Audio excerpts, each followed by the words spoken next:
एक ओंकार सतनाम करता पुरख निर्भउ निर्वैर अकाल मूरत अजूनी सैभंग गुर प्रसाद जे हौ जाना आखा नाही कहना कथन न जाई गुरा इक देह बुझाई सबना जिया का एक दाता सो मैं विसर न जाई गुरा एक देह बुझाई सबना जिया का एक दाता सो मैं विसर न जाई।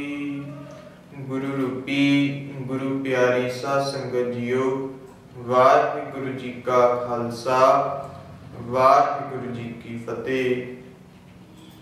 भाई गुरदास जी अपनी वारां दे विच जिक्र करते हैं कि सतगुरु नानक प्रगटिया मिट्टी धुंध जग चानण होआ ज्यों कर सूरज निकलिया तारे छपे अंधेर पलोआ। भाव की धन धन गुरु नानक साहब जी दे प्रकाश होने दे नाल जो जगत दे विच संसार दे विच अज्ञानता दा हनेरा सी वो दूर हो गया अते ज्ञान दा चानण होया।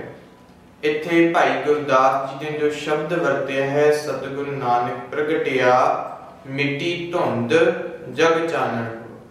धुंध दा भाव की जदों असीं हनेरे दे विच चानण करिए तां सानूं साफ दिखाई दिंदा, पर जदों असीं धुंध दे विच चानण करदे हां रोशनी करदे हां सानूं साफ दिखाई नहीं दिंदा, ना मात्र ही दिखाई दिंदा है।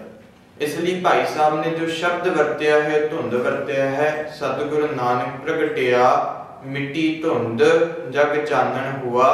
भाव की उस समय दुनिया दे विच संसार दे विच जदों सच्चे पातशाह गुरु नानक साहब जी दा प्रकाश होया तां समय धुंध दे बराबर जो अज्ञानता दा हनेरा फैलिया होया सी अते अज्ञानता दे हनेरे नूं दूर करन वास्ते गुरुदेव दा प्रकाश होया।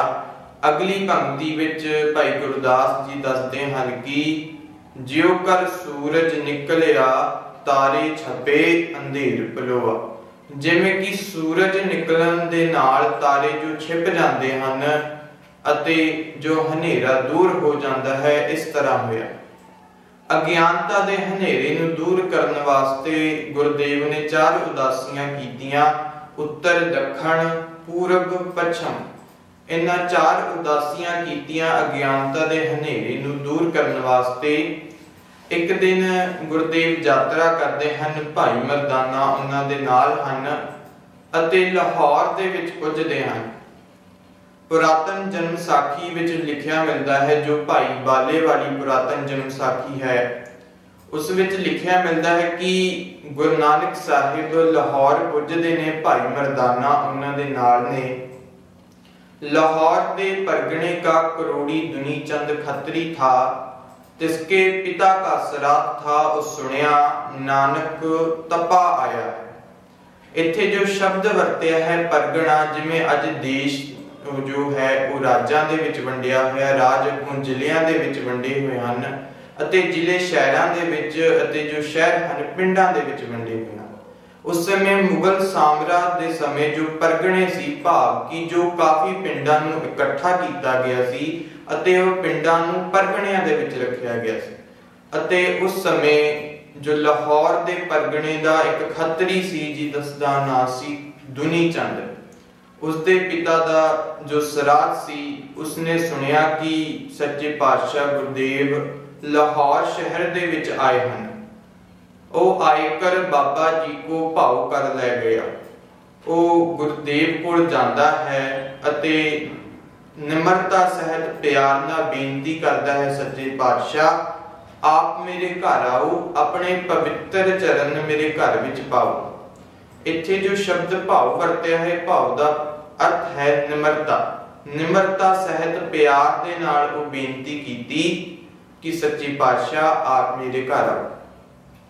अते तब जाए गुरु बैठा, तब ओह बस्त बहरीत अणाई, फरमाइश कीती दुध दही लकड़ियां, अन्न तैयार हुआ ब्राह्मण जीवै। तदों जदों घरे जाता है, जो उसने श्राद्ध करने सी, श्राद्ध का अर्थ है जो असी वड्डे वडेरे जदों साडे मर जाते हैं उन्हां नूं दूजे लोक दे विच भोजन खवाउण लई जो असी पखंड करते हाँ उन्हां नूं श्राद्ध कहा जाता है। उसने अपने पिता का श्राद्ध करना सी अते गुरु जाके उसके घर बैठ जाते हैं अते उसने जो रीत जो शुरू करनी सी, रिवाज शुरू करना सी श्राद्धां दा उसने शुरू किया। जो पदार्थ चाहिए सी भोजन तैयार करने वास्ते उसने मंगवाए, फरमाइश की दुध दही लकड़ियां, अन्न तैयार हुआ ब्राह्मण जीवै। तां अन्न सी जो तैयार किया गया अते ब्राह्मणां नूं जो भोजन छकाया गया, सारे शहर दे सी जो ब्राह्मण उन्हां नूं इकट्ठा किया गया। तब वो जाकर बाबा जी को बुलावन आया, तब बाबा कहिया तेरे क्या हुआ है? उस कहिया मेरे पिता का श्राद्ध है। तब जदों ब्राह्मणां नूं भोजन जदों छकाउंदा तां गुरु जी कोल जांदा है कि गुरुदेव आप जी भी आओ भोजन छको। तो गुरुदेव आखदे ने दुनी चंद इन्ना इकट्ठ कीता है, भोजन सारे छकदे हन, की हो गया? अगो दुनी चंद आखदा है कि गुरुदेव मेरे पिता का श्राद्ध है, तां जो सारे शहर दे जो ब्राह्मण हन उन्हां नूं घरे इकट्ठा कीता है। तब बाबे आखिया अज तीसरा दिन हुआ है, तेरे पिता कुछ नहीं खाधा अते तू आखदा है मैं 100 मनुख जिवाया है। गुरु साहब ने दुनी चंद नूं कहा कि तेरे पिता नूं अज 3 दिन हो गए, कुछ नहीं उन्होंने खाधा अते तू आखदा है कि जो मैं सारे शहर दे जो ब्राह्मण हन उन्होंने इकट्ठा किया है, भोजन छकाउणा है ताकि मैं अपने पिता का श्राद्ध कर सकां, उन्हां तक भोजन पहुंचा सकां। तब दुनी चंद आखिया बाबा जी वो किथे है?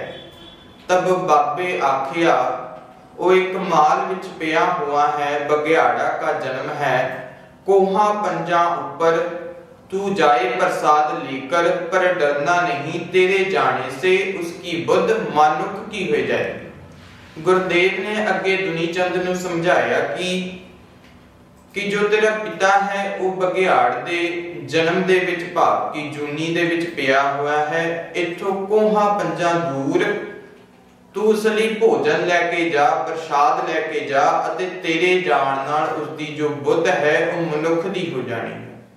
इत्थे जो शब्द कोहा वरतिया है, जिवें अजकल असी किलोमीटर शब्द वरतदे हां, उस समय दूरी मापण दे लई कोहा शब्द वरते जांदे सी। जिवें किलोमीटर जो शब्द असी वरतदे हां, दूरी एक फिक्स कीती हुई है, पर उस समय जो को शब्द वरतिया जांदा सी दूरी तय करन दे लई, उसकी जो कोई भी दूरी सी वो फिक्स नहीं सी कीती हुई। तब दुनी चंद प्रसाद लेकर गया, आगे रखियोस अते पैरी पाउणा कहियोस। तद दुनी चंद ने गुरु जी की आज्ञा मन के जिथे गुरु जी ने कहा सी उत्थे प्रसाद लेकर गया, भाव की भोजन लेके गया अते अपने पिता दे अगे जो भोजन रखदा है अते भोजन रख के पिता नूं पैरी पैंदा है, पिता दे नमस्कार करता है अते आखदा है पिता जी आप इत जन्म क्यों आया? तब पिता आखिया गुरपुरै इत जन्म आया। जब मेरे काल का समा हुआ, मेरे पास सगौती मच्छी रिंदे से, तब मेरी वासना तब मैनू वासना आई अते मेरी मनसा उहां गई। तद उहदे पिता ने आखिया भाव कि जदों मेरे काल दा समा होया, जदों मेरी मौत दा समा होया तां मैं दुखी होया। दुखी तां होया क्योंकि जदों मेरी मौत दा समा होया मेरे कोल मच्छी रिंदे सी, मांस रिंदे सी। ਉਹ ਮਾਸ ਰਿੰਦਣ ਦੀ ਜੋ ਵਾਸ਼ਨਾ ਸੀ ਮੈਨੂੰ ਆਈ ਅਤੇ ਮੇਰੀ ਜੀ ਮਨ ਦੀ ਅਵਸਥਾ ਸੀ, ਮਨਸਾ ਦਾ ਭਾਵ ਹੈ ਜੋ ਮੇਰਾ ਮਨ ਸੀ ਉਹ ਉੱਥੇ ਚਲੇ ਗਿਆ ਜਿੱਥੇ ਮੱਛੀ ਰਿੰਦੇ ਸੀ। मेरा मन सी जो मच्छी खाण नूं कीता, मांस खाण नूं कीता, मेरे मन दे विच लालच आया मच्छी खाण दा, अते मैं तां करके एक जन्म सी जो बघियाड़ दे जुनी दे विच आ गया। तब दुनी चंद उठया अते भज गया अते आए गुरु जी के नमस्कार कीती। जदों उसदे पिता ने उसनूं सारी बिरतांत सी जो दसिया कि मैं इस जन्म क्यों आया हाँ, ये जन्म है जो मैनूं क्यों मिलिया है, तां उत्थों उठदा है अते गुरु जी कोल आके गुरु जी दे पैरी पैंदा है।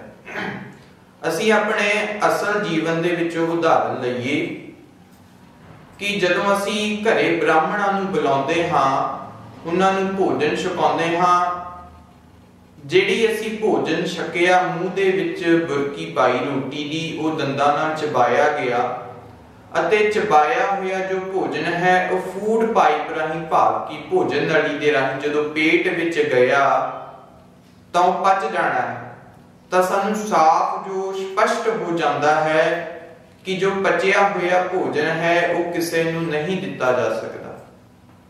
ਅਤੇ ਗੁਰੂ ਸਾਹਿਬ ਨੇ ਆਸਾ ਦੀ ਵਾਰ ਦੇ ਵਿੱਚ ਫਰਮਾਨ ਕੀਤਾ ਹੈ, ਜੇ ਮੁਹਾਕਾ ਕਰਮ ਹੈ ਪਿਤਰੀ ਦੇ, ਅੱਗੇ ਵਸਤ ਸਿਝਾਣੀ ਹੈ ਪਿਤਰੀ ਚੋਰ ਕਰੇ। ਕਹਿੰਦੇ ਜੇਕਰ ਅਸੀਂ ਸਰਾਧ ਕਰਦੇ ਹਾਂ ਪਿਤਰਾਂ ਦੇ ਲਈ ਭਾਵ ਕਿ ਵੱਡੇ ਵਡੇਰਿਆਂ ਦੇ ਲਈ, ਜੇਕਰ ਉਸ ਵਿੱਚ ਬੇਈਮਾਨੀ ਦੀ ਜੋ ਕਮਾਈ ਹੈ, ਚੋਰੀ ਦੀ ਕਮਾਈ ਹੈ ਵਰਤਦੇ ਹਾਂ, ਤਾਂ ਸਾਡੀ ਉਹ ਕਮਾਈ ਅਗਲੇ ਜਹਾਨ ਦੇ ਵਿੱਚ ਪਰਲੋਕ ਦੇ ਵਿੱਚ ਪਛਾਣੀ ਜਾਏਗੀ ਅਤੇ ਜੋ ਸਾਡੇ ਵੱਡੇ ਵਡੇਰੇ ਹਨ, ਪਿੱਤਰ ਹਨ, ਉਹ ਚੋਰ ਬਣ ਜਾਣਗੇ। ਅੱਗੇ ਗੁਰੂ ਦੇਵ ਫਰਮਾਨ ਕਰਦੇ ਹਨ, ਵੱਡੀਏ ਹੱਥ ਦਲਾਲ ਕੇ ਮੁਸੱਫੀ ਏ ਕਰੇ, ਨਾਨਕ ਅੱਗੇ ਸੋ ਮਿਲੈ ਜੇ ਖੱਟੇ ਘਾਲੇ ਦੇ। ਗੁਰੂ ਸਾਹਿਬ ਨੇ ਇੱਥੇ ਸਪਸ਼ਟ ਕੀਤਾ ਹੈ ਜੋ ਵਿਚੋਲੇ ਹਨ, ਬ੍ਰਾਹਮਣ ਹਨ, ਉਹ ਭੋਜਨ ਛਕਦੇ ਹਨ, ਉਹਨਾਂ ਦੇ ਅਗਲੇ ਜਹਾਨ ਦੇ ਵਿੱਚ ਜਾ ਕੇ ਹੱਥ ਵੱਢ ਦਿੱਤੇ ਜਾਂਦੇ ਹਨ। ਨਾਨਕ ਅੱਗੇ ਸੋ ਮਿਲੇ ਜੇ ਖੱਟੇ ਘਾਲੇ ਦੇ, ਅਗਲੇ ਜਹਾਨ ਦੇ ਵਿੱਚ ਸਿਰਫ ਉਹੀ ਚੀਜ਼ ਮਿਲਦੀ ਹੈ ਜੋ ਅਸੀਂ ਮਨੁੱਖਾ ਜਨਮ ਵਿੱਚ ਕਰਮ ਕੀਤੇ ਹਨ। ਲੋੜਵੰਦਾਂ ਵਿੱਚ ਅਸੀਂ ਆਪਣੀ ਕਮਾਈ ਹੈ ਜੋ ਵਰਤੀ ਹੈ ਉਹੀ ਜਾਣੀ ਹੈ, ਅਗਲੇ ਜਹਾਨ ਦੇ ਵਿੱਚ ਸਾਡੀ ਜੋ ਬਰਕਤਾਂ ਹਨ ਉਹ ਪੈਣੀਆਂ ਹਨ। ਅਤੇ ਕਬੀਰ ਜੀ ਵੀ ਆਪਣੀ ਬਾਣੀ ਦੇ ਵਿੱਚ ਫਰਮਾਨ ਕਰਦੇ ਹਨ ਕਿ ਜੀਵਤ ਪਿਤਰ ਨ ਮਾਨੈ ਕੋ, ਮੂਏ ਸਿਰਾਧ ਕਰਾਹੀ। ਭਾਵ ਕਿ ਅਸੀਂ ਜੀਵ ਦੇ ਮਾਤਾ ਪਿਤਾ ਦੀ ਸੇਵਾ ਨਹੀਂ ਕਰਦੇ, ਉਹਨਾਂ ਦਾ ਸਤਿਕਾਰ ਨਹੀਂ ਕਰਦੇ, ਪਰ ਜਦੋਂ ਮਰ ਜਾਂਦੇ ਹਨ ਅਸੀਂ ਸਿਰਾਧ ਕਰਦੇ ਹਾਂ, ਪਖੰਡ ਕਰਦੇ ਹਾਂ। ਇਸ ਲਈ ਸਾਨੂੰ ਗੁਰਦੇਵ ਨੇ ਇਹਨਾਂ ਪਖੰਡਾਂ ਦੇ ਵਿੱਚੋਂ ਕੱਢਿਆ, ਇਹਨਾਂ ਕਰਮ ਕਾਂਡਾਂ ਦੇ ਵਿੱਚੋਂ ਕੱਢਿਆ। ਸਾਨੂੰ ਅੱਜ ਲੋੜ ਹੈ ਗੁਰੂ ਦੇ ਦੱਸੇ ਰਾਹ ਤੇ ਚੱਲਣ ਦੀ। ਇਹਨਾਂ ਪਖੰਡਾਂ ਦਾ ਜੋ ਜਾਲ ਹੈ ਇਹਦੇ ਵਿੱਚੋਂ ਸਾਨੂੰ ਗੁਰਦੇਵ ਨੇ ਕੱਢਿਆ ਹੈ, ਇਹਨਾਂ ਵਿੱਚੋਂ ਬਾਹਰ ਨਿਕਲੀਏ, ਗੁਰੂ ਦੇ ਦੱਸੇ ਹੋਏ ਰਾਹ ਤੇ ਚੱਲੀਏ ਜੀ।